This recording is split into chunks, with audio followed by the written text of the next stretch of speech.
নমস্কার বন্ধুরা, আমি জয়রাজ খেল গল্প পরিবারে তোমাদের স্বাগত জানাই। তো ইউনিটি কাপ খেলতে আমাদের ইন্ডিয়ান ফুটবল টিম ইংল্যান্ডে উড়ে গেছে এবং ল্যান্ড করে ফেলেছে। তো এই ইউনিটি কাপ কিন্তু আমি বলেছিলাম 4টি টিমের হয়: নাইজেরিয়া, জামাইকা, জিম্বাবুয়ে এবং ইন্ডিয়া এবার চান্স পেয়েছে। এটা একটি আমন্ত্রণমূলক টুর্নামেন্ট, কিন্তু সবথেকে সুখবর এটাই যে এই আমন্ত্রণমূলক টুর্নামেন্টটি এইবার ফিফা উইন্ডোতে স্বীকৃতি পেয়েছে, অর্থাৎ ফিফা উইন্ডোতে এই আমন্ত্রণমূলক টুর্নামেন্টটিকে স্বীকৃতি দান করা হয়েছে। তো এখন থেকে সেটা আর আমন্ত্রণমূলক টুর্নামেন্ট নয়। তার ফলে কি হবে? তার ফলে এই যে টুর্নামেন্টে হার জিতের ফলে কিন্তু র্যাঙ্কিংয়ে একটা প্রভাব পড়বে। তো ইন্ডিয়া আমাদের এই টুর্নামেন্ট খেলতে গেছে এবং ইন্ডিয়া এই ফরেন ট্যুর মানে ইংল্যান্ড ট্যুর প্রায় বহু বছর, মানে আমি বলবো 2000 সালে লাস্ট ইন্ডিয়া ইংল্যান্ড ট্যুর করেছিল। এখন 2026, প্রায় 26 বছর পর ইন্ডিয়া আবার বিদেশে ইংল্যান্ডে খেলতে গেল।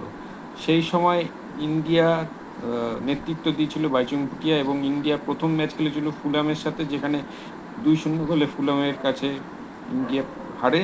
পরবর্তীতে ওয়েস্ট ব্রমিচ অ্যালবিয়নের সাথে খেলা হয়, সেখানে কিন্তু ইন্ডিয়া ভালো পারফর্ম করে এবং ড্র করে ম্যাচটি।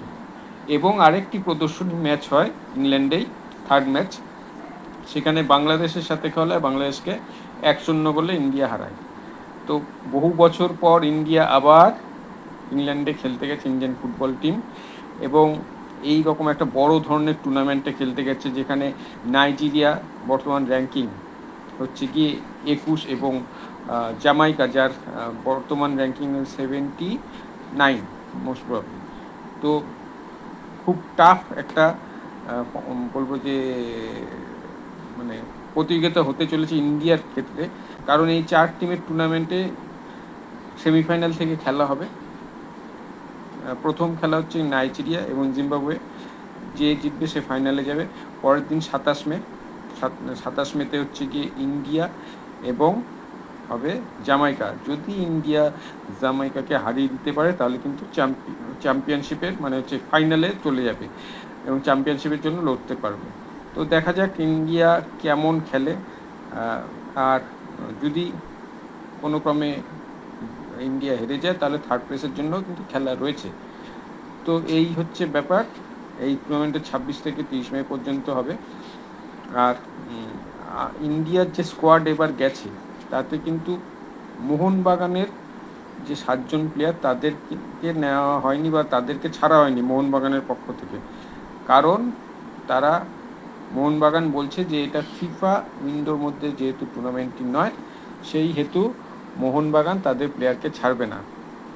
তার কারণ হচ্ছে কি, যদি একটাই ভয় পাচ্ছে মোহনবাগান আমার ক্ষেত্রে মনে হয়, সেটা হচ্ছে গিয়ে যে চোটাঘাত যদি হয় তাহলে প্লেয়াররা ইনজুরি পেলে সেই চিকিৎসার ভার বহন করবে কে, সেই খরচ বহন করবে কে, এরকম একটা ব্যাপার চলে আসছে। কিন্তু আমার একটাই কথা, মোহনবাগান নিজেকে জাতীয় ক্লাব বলে ক্লেম করে এসছে এতদিন ধরে। সত্যি যদি জাতীয় ক্লাব হয় তাহলে কেন দেশের জন্য প্লেয়ারকে ছাড়া হলো না? এখন তো আইএসএল শেষ হয়ে গেছে, এর পরবর্তীতে কোনো একটা বড় টুর্নামেন্ট নেই। আইএসএল পরবর্তী যে আইএসএল হবে সেটাও অনেক দেরি আছে শুরু হতে, কবে হবে তার এখনও সেরকম কিছু ক্লিয়ার নেই, এবং কোনো ডোমেস্টিক টুর্নামেন্ট নেই।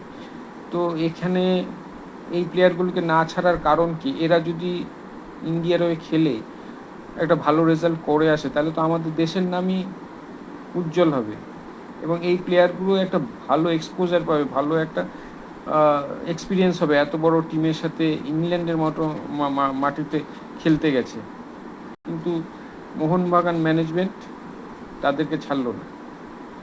আমি তো বলবো এটা খুব বড় অন্যায় হয়েছে। বিজ্ঞাপন, ফুটবলের বিজ্ঞাপনের দিক থেকে বলবো এটা নেতিবাচক বিজ্ঞাপন হলো। মোহনবাগান অবশ্যই তাদের প্লেয়ারকে ছাড়া উচিত ছিল। ইস্টবেঙ্গল তাদের প্লেয়ারকে কিন্তু এক কথায় ছেড়ে দিয়েছে, এবং ইস্টবেঙ্গল বলেছে সবার আগে দেশ। এবং ইস্টবেঙ্গল কেন, ওই যে জামশেদপুর ছেড়েছে, মুম্বাই সিটি ছেড়েছে, এফসি গোয়া ছেড়েছে, সমস্ত ক্লাবই তো ছেড়েছে। তারা তাদের প্লেয়ারদের নিয়ে চিন্তা করেনি? তারা তাদের প্লেয়ারদের চোটাঘাত তাদের লাগতে পারে এরকম ভাবেনি, কিন্তু তারা কিন্তু দেশের স্বার্থে ছেড়েছে। এবং আমারও মনে হয় সমস্ত কিছু বাদ দিয়ে সবার আগে দেশ, তারপরে ক্লাব। এই যে ডিসিশান মোহনবাগান যে ছাড়েনি, এটাকে আমি কোনোভাবেই সাপোর্ট করব না এবং এর তীব্র বিরোধিতা জানাই, এবং আমার মতো, আমার মনে হয় যারা যারা ফুটবলকে ভালোবাসো, দেশকে ভালোবাসো, সে মোহনবাগান ফ্যান হোক, ইস্টবেঙ্গল ফ্যান হোক, মুম্বাই সিটি ফ্যান হোক, যে কোনো টিমের ফ্যান হোক, তারা কিন্তু আমার সাথে সহমত হবে। অবশ্যই তারাও বলবে যে হ্যাঁ ঠিক, দেশের জন্য আগে প্লেয়ারকে ছাড়া উচিত। তা যাই হোক, ইন্ডিয়ার ক্যাম্পেইন শুরু হচ্ছে এবং ইউনিটি কাপে এই 19 জনের মানে কাটছাট করে লাস্টে 19 জনের একটা স্কোয়াড নিয়ে গেছে সেখানে খেলতে।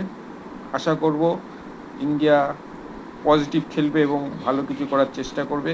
অবশ্যই চোখ থাকবে আমাদের রায়াল উইলিয়ামসের দিকে, যিনি ইন্ডিয়ার হয়ে আপাতত একটি ইন্টারন্যাশনাল ম্যাচ খেলেও নিয়েছে। ফার্স্ট ম্যাচেই তিনি গোল পেয়েছিলেন। এখন দেখার সেখানে গিয়ে কেমন খেলে ইন্ডিয়া খালিদ জামিলের আন্ডারে। তো বন্ধুরা, আজ এখানেই শেষ করছি। অবশ্যই ইউনিটি কাপের খবর তোমাদের সবসময় দেবো আমি। আমার সাথে থেকো, তোমরা ভালো থেকো, সুস্থ থেকো, সঙ্গে থেকো। আর আমার এই ভিডিওটিকে অবশ্যই শেয়ার করো। যারা আমার ভিডিওটি ফেসবুক থেকে দেখছো তারা আমার পেজটিকে লাইক করো, আর যারা ইউটিউব থেকে দেখছো তারা সাবস্ক্রাইব করো। টাটা।